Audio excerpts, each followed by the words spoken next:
In this video, we'll be making a YouTube subscriber counter in Flutter, where every 5 seconds it hits the YouTube API, gets the subscriber count for a channel, and updates the counter on the screen. Let's just get to it. Alright, open VS Code and go to View Command Palette, or Control-Shift-P, and create a new Flutter project. I'm just naming mine Subchecker. After the project's created, press Control or Command F, and enter 2 forward slashes, a dot, and an asterisk. Be sure the regex button is on the right. Leave the replace field blank, and then replace all. And that'll remove all the comments, then right-click and format document. And now your project's clean and ready to go. I'm going to hit F5 and get the project going on the emulator and speed this up a bit. Now you can see the basic Flutter project's running. Let me zoom in a bit so you can see better. Now I'm just going to remove some stuff that we don't need. Get rid of everything that involves the title.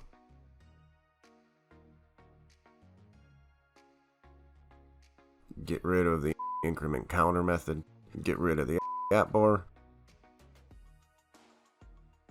Throw away that floating action button. Now hit Control S to hot reload, and you can see that our project's updated. Let's change this text. Sledgemon Vaughn has this many subscribers now. Style it with a font size of 30 and a text align of center.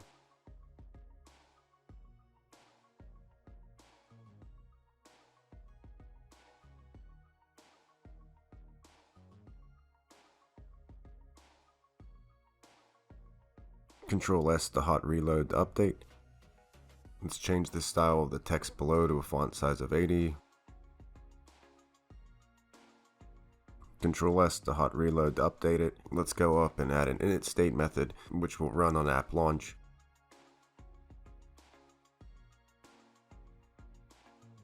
Add your super.init state call, and we'll also call a method that doesn't exist yet called start countdown. Now we'll create the start countdown method, make it void, it won't return anything.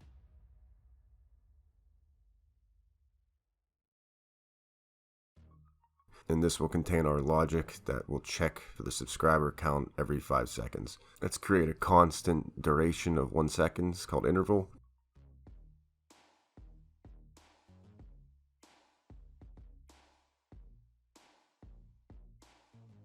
And create our timer. We'll be using timer.periodic.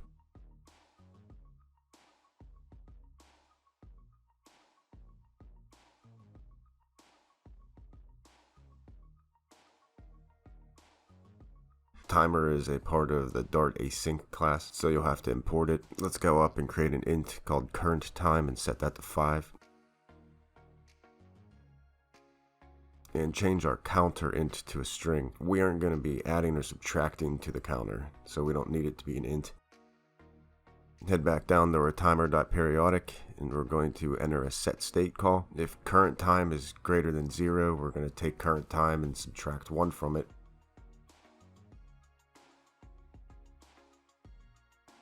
Else we're going to set the current time back to 5. And then call our check count method, which doesn't exist yet. This will be responsible for checking YouTube for the subscriber count. So if our current time is greater than 0, we're just going to count down the timer some more. And once it's at 0, we are going to reset that to 5 and then do the YouTube subscriber check. Now let's create our check count method. Make it void since it won't return anything. Since we'll be using HTTP to contact googleapis.com to get the YouTube data, we're going to need a package called HTTP. Head to the pub.dev page to find it. I'll be using version 0.12.2. Add that to your pubspec.yaml file and hit Control or Command S to do a Flutter pub get. Head back to the main.dart file and do your import for HTTP. Now to use the YouTube API, you're going to need an API key. To get one, you need to go to the Google Developer Console and create an account if you don't have one. You're then going to create a new project. Name it whatever you want. Click create, and once it's finished loading, you're going to click on credentials on the left and then click create credentials at the top.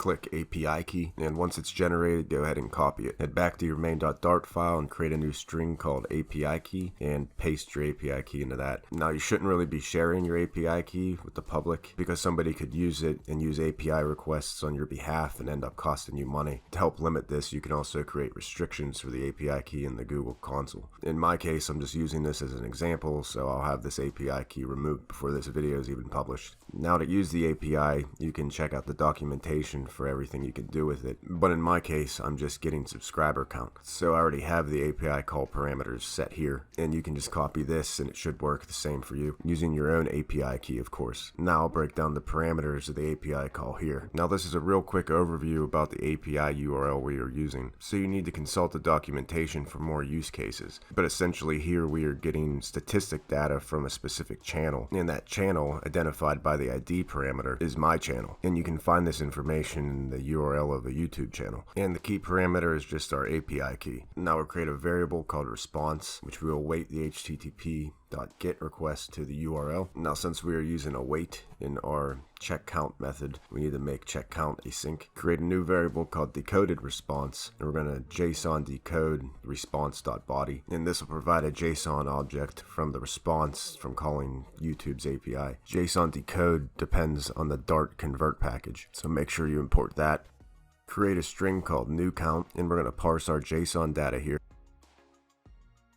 Make an if statement, so if new count is not the same as the counter, to set state, then update the counter as the new count. Now, if you hot reload and get this error, do a hot restart and it should fix it. Now I'm just going to check to make sure that the API call is working. Now, as you can see with the output at the bottom, we are getting a valid response from the YouTube API. Now, while I'm putting on the finishing touches, I'm going to comment out the check count call so it doesn't continuously hit YouTube's API. Head back down to your column and create a new text that'll say check again the current time, and we're just going to style it with a font size of 20. Now go ahead and do a hot reload and you should see that the new text appeared. Now, if everything is working correctly, it should be a counter counting down from 5. When it reaches 0, it should go back to 5. Now let's stop the app completely, uncomment everything we commented before,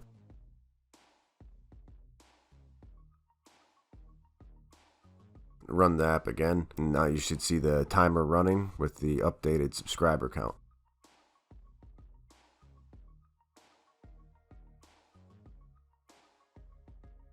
To show that it works, I'm using a different YouTube account and I'm going to subscribe to the channel, and the count should be updated after the counter reaches 0. So here we go.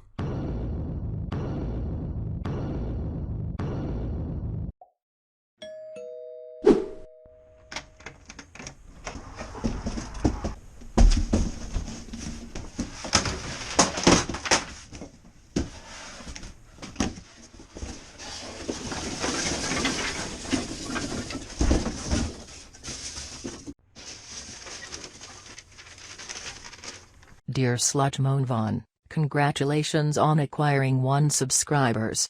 Only 999 more to go to monetize your channel. Good f***ing luck. Sincerely, the YouTubes.